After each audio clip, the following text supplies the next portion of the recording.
আচৰিত খবৰ সমাধিস্থলীত জুবিন গাৰ্গ মায়াৰ ৰূপত হয় জীয়াই আছে মায়া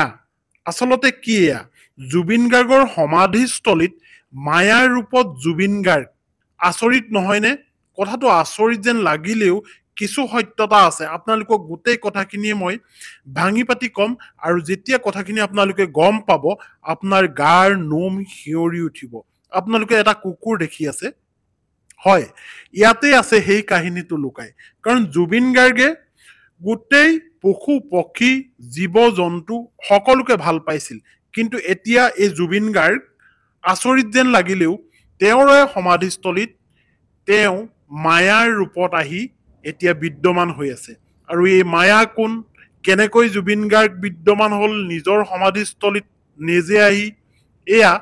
অনুৰাগী আচলতে দেখি পাইছে আৰু চিন্তা কৰি পাইছে আৰু অনুভৱ কৰিছে আৰু ইয়াৰ সত্যতা মই দেখাম এই কুকুৰটো দেখাৰ লগে লগে আপোনালোকে হয়তো অনুভৱ কৰিছে যে জুবিন গাৰ্গ কুকুৰৰ ৰূপত আহিছে নেকি নহয় তেনে কথা অনুৰাগীয়ে ভবা নাই কুকুৰ এটা অপবিত্ৰ বস্তু নহয় কুকুৰ হৈছে যুধিষ্ঠিৰৰ লগত স্বৰ্গলৈ যোৱা এটা জন্তু যাক স্বৰ্গযাত্ৰা কৰিবলৈ সুবিধা পাইছিল য'ত স্বৰ্গযাত্ৰা কৰিবলৈ যুধিষ্ঠিৰে তেওঁক লৈ গৈছিল এই কুকুৰটোক আৰু এই কুকুৰ ৰূপী যিটো মায়া আহি আছে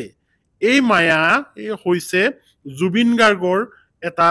ৰূপ বুলি বহুতে ক'বলৈ বিচাৰিছে কিন্তু বহুতে কৈছে যে এই কুকুৰটোৰ লগত কিয় জুবিন গাৰ্গক ৰিজাইছা আমাৰ মৰমৰ শিল্পীজনক এনেধৰণে ছ'চিয়েল মিডিয়াত আচলতে চৰ্চা হৈছে কিন্তু এই কুকুৰটোৰ কাহিনীটো মই কৈ আছো আপোনালোকে ভিডিঅ'টো এৰি নাযাব কিয়নো এই কুকুৰটোৰ কিছু মহত্ব আছে কিছু আচৰিত কথা আছে যিটো কুকুৰে এক মাহ দিন ধৰি জুবিন গাৰ্গৰ সমাধিস্থলীতে শুই আছে বা বহি আছে সেই ঠাইত অতন্দ্ৰ প্ৰহৰী হৈ আছে কিন্তু আপোনালোকে জানি লওক কুকুৰ কোনো এটা তুচ্ছ তাচ্ছিল্য কৰিব পৰা জন্তু নহয় কুকুৰৰ বহুত গুণ আছে জ্ঞান আছে আৰু কুকুৰ প্ৰভু ভক্ত গতিকেহে যুধিষ্ঠিৰে স্বৰ্গলৈও এই কুকুৰটোক লৈ যাব পাৰিছিল গতিকে এতিয়া আপোনালোকে জানি লওক প্ৰকৃততে এই কুকুৰটো কি হয় যেতিয়া জুবিন গাৰ্গ ডাঙৰীয়াৰ শেষকৃত্য সম্পন্নৰ কাৰণে সোণাপুৰৰ সমাধিস্থলীলৈ লৈ যোৱা হৈছিল আৰু সেই সমাধিস্থলীতে আবিৰ্ভাৱ হৈছিল এই কুকুৰটোৰ আৰু যিদিনাখন অন্ত্যেষ্টিক্ৰিয়া কৰা হ'ল জুবিন গাৰ্গ ডাঙৰীয়াৰ আৰু সেই দিনাখনৰে পৰা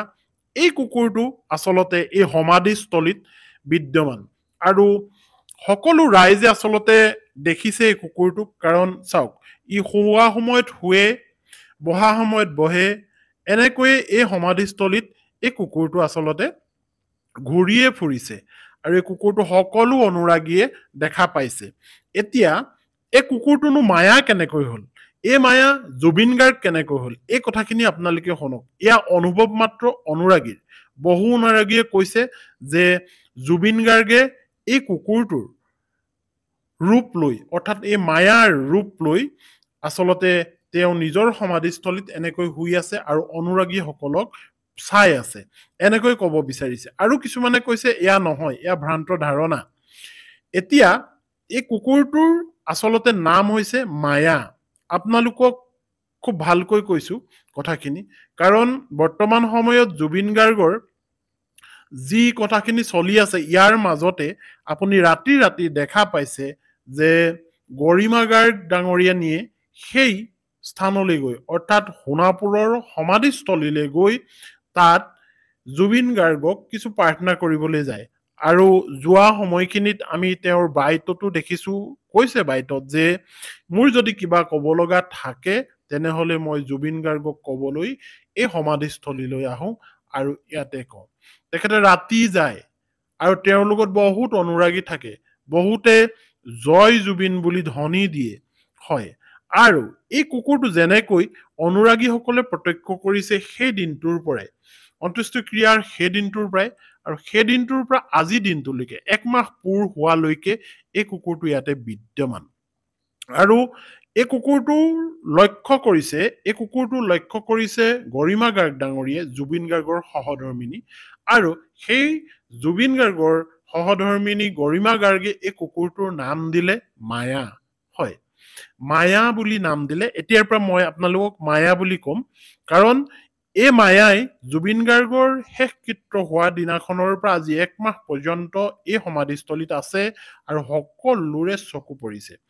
আৰু এটা ভিডিঅ' আপোনালোকৰ হয়তো চকুলৈ আহিছিল, আপোনালোকে পাইছিল যে এই কুকুৰটোৱে যেতিয়া শুই আছিল, মায়া বুলি ক'ম বুলি কৈছিলো, মায়া যেতিয়া শুই আছিল জুবিন গাৰ্গৰ সমাধিস্থলীত, এজন মানুহে গৈ, অনুৰাগীয়ে গৈ ধুতি পাঞ্জাবী পিন্ধি অ' দাদা উঠকচোন, অ' দাদা উঠকচোন, এনেকৈ বুলি জগাইছিল। চাওকচোন, আপোনাক বিচাৰি কিমান মানুহ আহিছে, আপুনি শুয়ে আছে অকল। এনেকৈ যেতিয়া কৈছিল, কুকুৰটোৱে চকু মেলি চাই উঠি বহিছিল। আচলতে সেয়া অনুৰাগীৰ এটা চিন্তা যে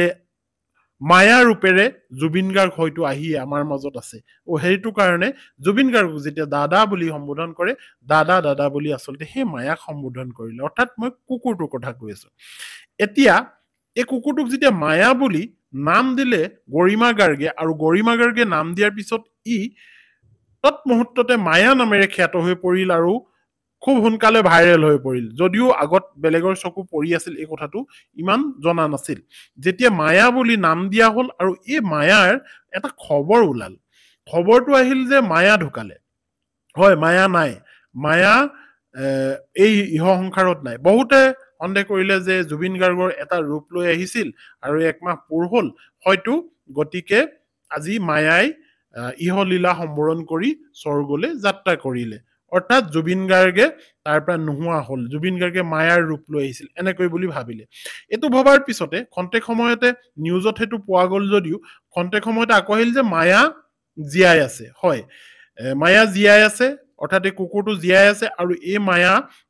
যে জীয়াই আছে তাৰো এটা ভিডিঅ' ক্লিপ ভাইৰেল হৈছে। তাত কৈছে যে কোনোবা এজনে যে মায়া জীয়াই আছে, মায়া জীয়াই আছে, কোনে মৰিলে বুলি নিউজ কৰিলে, কোনোবাই কৈছে ৰিপৰ্ট কৰ, অৰ্থাৎ তেওঁলোকে ক'ৰবাত অভিযোগ কৰিব। এই অভিযোগ, প্ৰতি অভিযোগ এইবোৰলৈ যোৱাৰ উপৰিও প্ৰকৃততে মানুহৰ মনৰ অন্তৰৰ কথাখিনি বা মানুহৰ ভাৱনাখিনি বুজিবলৈ সকলোৱে চেষ্টা কৰাটো দৰকাৰ। কেৱল প্ৰতিবাদ, কেৱল অভিযোগ, কেৱল আনৰ ওপৰত অহা কিছু বিৰুদ্ধামূলক কথাই আচলতে জুবিন গাৰ্গক শান্তি নিদিব আমি ভাবো। গতিকে মায়াৰ আচলতে যিখিনি কাম, এইখিনি আমি আচলতে সোঁৱৰিব লাগিব, কাৰণ মায়া ইয়াত আজি 30 দিনৰ সময়ত তেওঁ আছে। এই মায়া জুবিন গাৰ্গৰ ৰূপ লৈ বুলি বহুতে সন্দেহ প্ৰকাশ কৰে, কিন্তু বিজ্ঞজনে কয় যে কুকুৰটো আচলতে এটা সাধাৰণ কুকুৰে হয় আৰু ই হয়তো তাত খাবলৈ পায়, অনুৰাগীসকল আহে, কিবা বিস্কুট চিস্কুট দিয়ে, গতিকে থাকে, আৰু তাৰ গাটো ভাল নোহোৱাৰ কাৰণে হয়তো এনেকৈ শুই থাকে। আৰু এতিয়া গাটো বেয়া হৈছে, গতিকে বেছিকৈ তেতিয়া মানুহৰ চকু পৰিছে, আৰু হয়তো দেখি শুই থকা দেখি কোনোবাই ভাবিলে যে এই কুকুৰটোৰ মৃত্যু হৈছে মায়াৰ। কিন্তু এইটো এটা খবৰ যে মায়াৰ মৃত্যু হোৱা নাই, অৰ্থাৎ এই কুকুৰটোৰ মৃত্যু হোৱা নাই এতিয়ালৈকে। ইয়াক ট্ৰিটমেণ্টৰ কাৰণে আচলতে অনুৰাগীয়ে যথেষ্ট কষ্ট কৰিছে সুস্থ কৰি তুলিবৰ কাৰণে। এই খবৰটো আপোনালোকক দিলো। গতিকে মায়া হৈছে এটা কুকুৰ, গৰিমা গাৰ্গে দিয়া নাম এই কুকুৰটোৰ, যিটো জুবিনৰ সমাধিস্থলীত আজি 30 দিন ধৰি আছে নোখোৱা নোবোৱাকে। ধন্যবাদ।